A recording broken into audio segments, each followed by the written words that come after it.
avec des vrais mots de Claire Franek.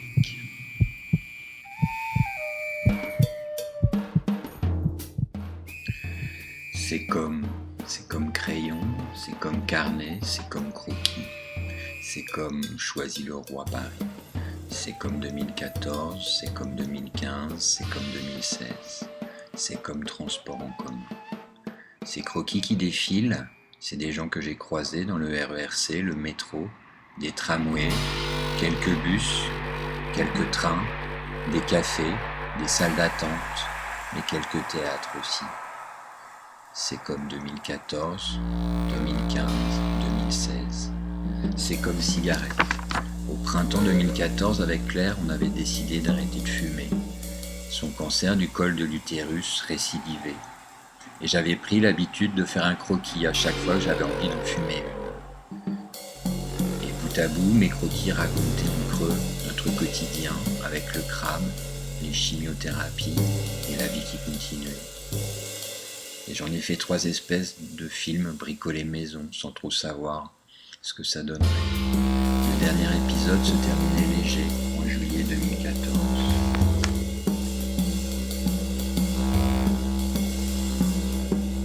C'est comme saisir, c'est comme tenir, c'est comme désir. Mais en septembre 2014, les nouvelles n'étaient pas celles qu'on espérait. C'est comme combat, c'est comme continu, c'est comme quotidien, c'est comme transport en commun, c'est comment ce temps en transport en commun, c'est comment chacun occupe ce temps entre le début et la fin. C'est comme corps en transit, c'est comme pensée vagabonde, c'est comme correspondance. C'est comme Claire. Cet automne, Claire a pris un carnet. Elle, dans les transports en commun et les salles d'attente, elle écrivait. Sans repentir, sa main sûre dessinait ces mots ronds, déliés, précis. Et mettre ces mots dans ma bouche aujourd'hui, c'est comme l'embrasser encore. 16h12, le RER freine à Ivry-sur-Seine. Dans ma tête, une drôle d'agitation, comme des boules de loto qui s'entrechoquent avec un seul chiffre qui apparaît. 4,8. 4,8. Comme mon âge avec une virgule. Un mauvais chiffre. Un anniversaire plein d'espoir qui tourne mal. J'ai 48 ans et j'ai des cheveux de bébé et un marqueur à 4,8 qui monte, qui clignote et qui alerte. Le crabe est là, il s'agite et je me demande bien ce qui va m'arriver. Je viens d'ouvrir l'enveloppe, celle des résultats. Je suis déçu et inquiet.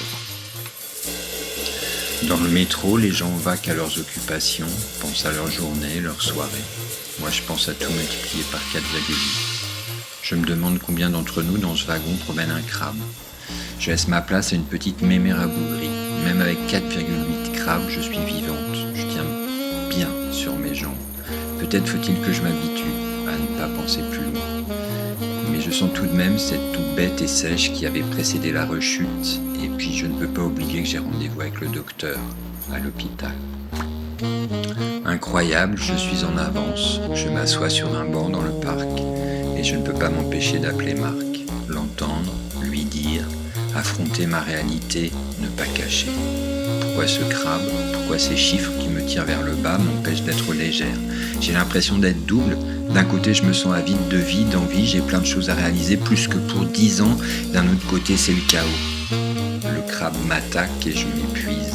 Il est lourd, ce connard. 17h07, devant le kiosque, je vais bientôt rentrer dans l'hôpital.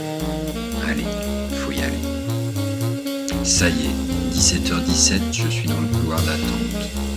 Je déteste l'odeur de l'hôpital, il sent les produits qui me dégoûtent, les seuls qui existent pour me soigner.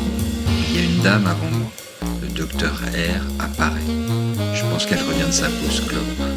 J'aimerais bien fumer une cigarette tranquille avec elle et imaginer la vie sans crabe. Le docteur R est une grande femme blonde au regard perçant et intelligent. Elle est tueuse de crabes professionnelle. Elle passe sa vie à l'hôpital, enfin en tout cas beaucoup de temps pour tenter de repêcher des vies, de réparer les désastres occasionnés par des crabes de toutes sortes et faire baisser les chiffres, les 1,11,7, les 3,2, les 4,8. Je ne sais pas comment elle fait et ce qu'elle pense le soir et ce qu'elle rêve la nuit. Dans ce couloir, il n'y a que des porteurs de crabes, des vivants, des à moitié et des au bout du rouleau. Beaucoup de gens qui passent par ce couloir n'arrêtent pas de se bagarrer et pourtant ils se sourient du soir au matin, se comprennent secrètement. Vous prenez beaucoup sur vous, m'a dit l'autre jour le docteur R. Mais je ne sais pas sur qui il faut prendre pour ne pas prendre sur soi. J'hésite entre rire et pleurer, les deux peuvent soulager. J'entends le docteur parler sérieusement à la dame avant moi. Je ne sais pas ce qu'elle dit, mais elle explique consciencieusement. J'ai mal à la tête, je me dis que peut-être en ce moment le chiffre a déjà grossi et a dépassé mon âge. J'entends aussi des infirmières chuchoter dans un coin. Le docteur a l'air d'avoir beaucoup de choses à expliquer. Moi j'attends, je ne bouge pas. Le lendemain, 10h36, dans un RER qui se traîne. Pas moi, étonnamment je suis plutôt énergique, même si je n'ai pas très envie d'aller me faire piquer. Les nouvelles ne sont pas terribles. Hier, le docteur Richard a beaucoup réfléchi en regardant tour à tour mes résultats d'analyse. Et moi, je sentais que le chiffre tournait dans sa tête à elle aussi et qu'elle se demandait quoi faire de ce 4,8. On va lui redonner un petit coup à la maladie, a dit plusieurs fois le docteur. On pourrait attendre, il n'y a rien de catastrophique, mais je crois que c'est mieux de lui redonner un signal. Il ne faut pas qu'elle se croie la plus forte, cette maladie. Il ne faut pas non plus qu'elle se croie chez elle. C'est ça, le crabe se croit chez lui. Il vole mon nid à moi, mon moi, par dedans. J'arrive pas à le mettre dehors, la seule chose que j'arrive à faire, c'est de l'empoisonner. Ça revient à lui dire « Ok, j'arrive pas à te virer, mais tu te fais tout petit dans un coin, tu touches à rien et tu mouftes plus maintenant. » Ça veut dire que j'irai à l'hôpital toutes les semaines, une fois ou deux fois, pour les injections et pour voir le docteur. Ça veut dire qu'on me rajoute un produit dont j'ai oublié le nom, mais ça finit en axe. Furax. Ce produit peut créer des fourmillements au bout des mains et des pieds. Ce produit est un peu méchant avec moi aussi, ça veut peut-être dire que je vais sûrement perdre mes cheveux à nouveau. Je suis arrivé à l'hôpital et on m'a dit de m'installer dans le grand salon. Ça fait chic, ça fait distinguer, mais le grand salon, c'est une petite pièce fraîchement rénovée avec 5 gros fauteuils orange crabe en fait. Le plafond est à moitié en bois avec des spots intégrés et sur un des murs, une peinture représentant un sentier au milieu des montagnes vertes avec vue sur la mer a été réalisée avec application. Il y a 2 fenêtres donnant sur les mansardes de l'hôpital. Je m'installais illico sur le fauteuil le plus proche des fenêtres, pour la lumière, pour regarder passer les nuages. Dans les couloirs du métro, j'ai vu une affiche pour une assurance où un papa embrasse un bébé et où il y a écrit « On a tous une raison de continuer à vivre ». Ou à peu près. Je me suis dit que j'en avais pas qu'une de raison. J'ai plein de raisons de continuer à vivre. Je ne suis pas raisonnable, mais j'ai pas envie de vivoter, de vivre avec des tuyaux, des joues creuses et le regard hagard. Ce n'est pas la vie, ça. Dans la salle, il y a 2 dames. Elles portent toutes les 2 des casques molletonnés sur la tête. Ce sont les fameux casques réfrigérants pour tenter d'empêcher les cheveux de tomber. Je vais y avoir droit. Du moins, le docteur m'a conseillé d'essayer. Je vais tenter. Moi qui scrute tous les jours mes petits cheveux de bébé qui poussent, mon duvet de poussin qui s'épaissit, me voilà à nouveau menacé par ce nouveau produit Axe. Les dames ont l'air un peu crispées, un peu gelées.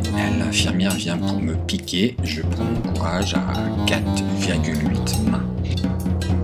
15h45, le métro. Je suis beaucoup moins énergique qu'à l'aller. Le casque réfrigérant m'a achevé. Insupportable. Je ne sais pas comment faisaient les 2 dames.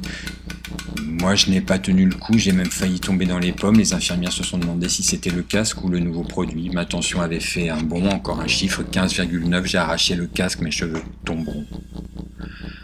Il y a dans ce service une personne incroyable. Tout est beaucoup chez elle. Grande, baraquée, grosse, ronde, très noire. La voix qui porte, autoritaire, terriblement humaine. Elle me fait marrer. Aujourd'hui, elle m'a chopé. Dites donc, on n'est pas passé à l'accueil, on dirait. Police des bracelets, je sais tout. Ah oui, c'est vrai, ok, vous m'avez pris en flag, lui ai-je répondu. Elle a souri et elle a déposé 2 petits beurres que je n'avais pas demandé à côté de moi. Les bracelets, j'aime pas. Ils ressemblent à ceux que j'ai gardés quand Nina et Charlie sont nés. C'est ridicule. C'est pour nous identifier si on a un coup de mou, si on a un malaise, si on crève sur sa chaise rose-orange. Donc, pas toujours, mais souvent, je filoute ou j'oublie. Ça fait rire la dame d'en face qui avait enlevé son casque et se préparait à partir. Du coup, on a parlé un peu. Cancer des ovaires, il y a 9 ans, récidive, 5 ans après, des traitements pour faire taire le crabe. Ça marche, c'est dur, mais ça marche. C'est une maladie insidieuse, me dit-elle. Elle est en nous, elle fait partie de nous. Peut-être même est-elle là parce que c'est nous. Elle s'accroche, elle guette, elle hiberne parfois, puis se réveille pour manger. Elle compte sur nous, cette maladie, car on la nourrit bien. On ne fait pas la différence entre les bonnes et les mauvaises cellules. Elle a raison, cette voisine. Qu'est-ce qui nous rapproche, nous, les porteurs de crabes? Qu'est-ce qu'on a en commun? Pendant qu'on se parlait, de nouvelles personnes s'étaient installées. Un monsieur à la voix presque éteinte, une petite dame de 70 ans, très pimpante. Je l'avais repérée, cette dame, dans le couloir, en train de papoter avec sa copine. Mais là, elle ne faisait pas du tout la même tête. Et quand l'infirmière a commencé à s'occuper d'elle, elle s'est mise à pleurer. Personne n'a rien dit. Il y a eu des sourires, des regards qui ont circulé parmi tous les fils de perfusion. Puis on a encore un peu parlé avec la dame cancer des ovaires. Joli nom. Moi, c'est Madame cancer du col de l'utérus. Voyez-vous ça? Double particule. Et triple tristesse. Et quadruple trouille. Et heureusement, beaucoup d'âneries en réserve. Avant de partir, je suis passé au bureau. Ma grande, grosse, très noire copine y était. On a parlé pendant qu'elle cherchait mes prochains rendez-vous. Je lui ai raconté l'épisode du casque jaune molletonné, le casque de Playmobil qui tue. Elle a ri, puis elle m'a dit, bien fort en me regardant à travers ses lunettes brillantes. Mais alors, oui c'est vrai, on dit que les cheveux c'est la fleur de la femme, mais quoi? Qu'est-ce que vous avez, vous les occidentales, avec vos cheveux? Les cheveux, on dirait qu'il n'y a que ça. Mais non, c'est rien, ça repousse toujours. Puis vous avez autre chose, non? Des yeux, une bouche, plein de choses. Alors, ce qui est important, c'est d'être bien chez vous. Voilà ce qui est important. J'ai souri, elle aussi. J'ai noté mes rendez-vous. J'avais envie de rentrer chez moi. Là, je fais une pause dans le carnet de Claire, car le carnet de Claire, il est plus lent que mes carnets. Claire a tenu son carnet à l'automne 2014 et jusqu'au printemps 2015. Dans mes carnets, là, on est en juin 2015 et malgré les chimios, le crabe avait moufté, le crabe avait touché à tout, au foie, aux bronches, aux poumons et au cerveau. Il n'y a pas eu de miracle. Il est parti en vacances quand même, avec tout ça, et beaucoup de cortisone.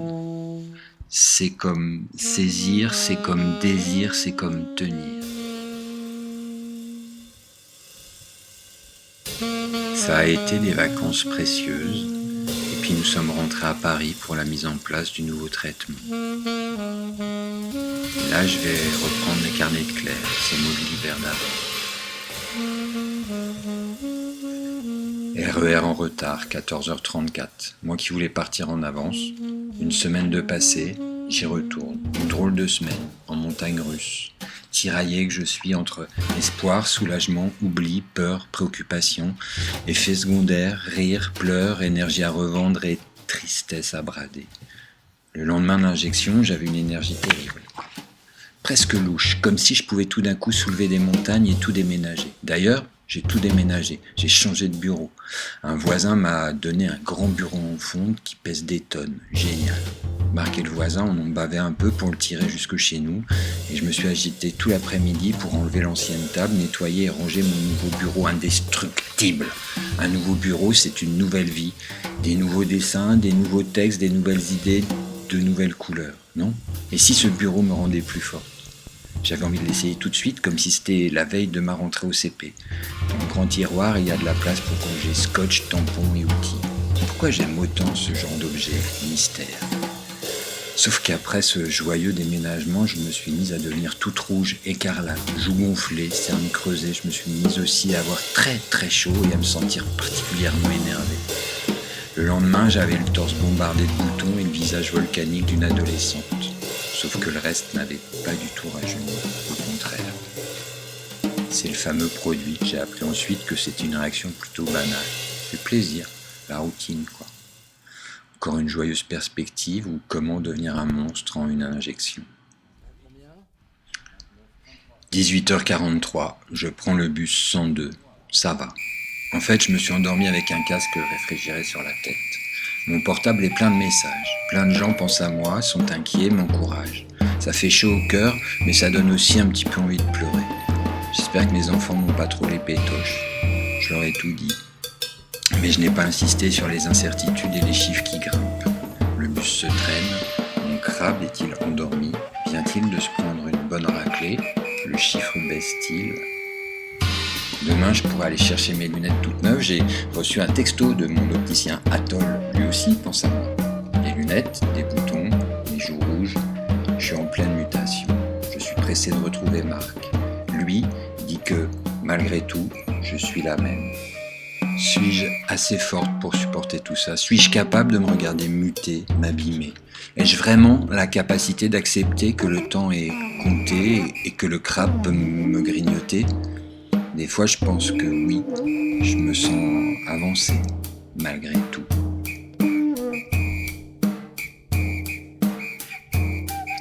17h48, lundi 10 novembre. Je reviens de cours, dans le RER. Je suis un peu fatigué, mais je suis contente de ce que j'ai fait aujourd'hui et aussi de rentrer, de retrouver Marc. Hier, j'ai été dédicacé à Avon et je crois que dans l'après-midi, pour la première fois depuis longtemps, j'ai oublié que j'étais malade. J'ai pensé à autre chose, j'ai parlé d'autre chose. J'étais moi, sans crabe. Le docteur R m'a annoncé que le traitement actuel durerait 6 mois. Ça m'a paru long. Elle m'a expliqué qu'il fallait ça pour rétablir les marqueurs. Si tout rentre dans l'ordre, on reprendra le traitement toutes les 3 semaines, sans le deuxième produit. Rétablir les marqueurs, remettre de l'ordre, arrêter le chaos, ranger le bazar. Plus loin, elle écrit « J'ai peur d'avoir mis trop de choses en route. C'est bien dans un sens, mais en suis-je capable? Tout ce travail, ces projets, tout faire, bien faire, assurer. Mais je respire mal. J'ai envie d'avancer, de créer. Mais je doute s'il faudrait que je me pose. » Plus loin encore, j'ai bien dormi cette nuit et ce matin j'avais du mal à me lever, à me réveiller. J'ai dit à Marc que je pourrais dormir 148 ans. Il m'a dit que j'exagérais un peu, à peine. Hier soir j'étais à plat et je suis rentré tard de l'hôpital.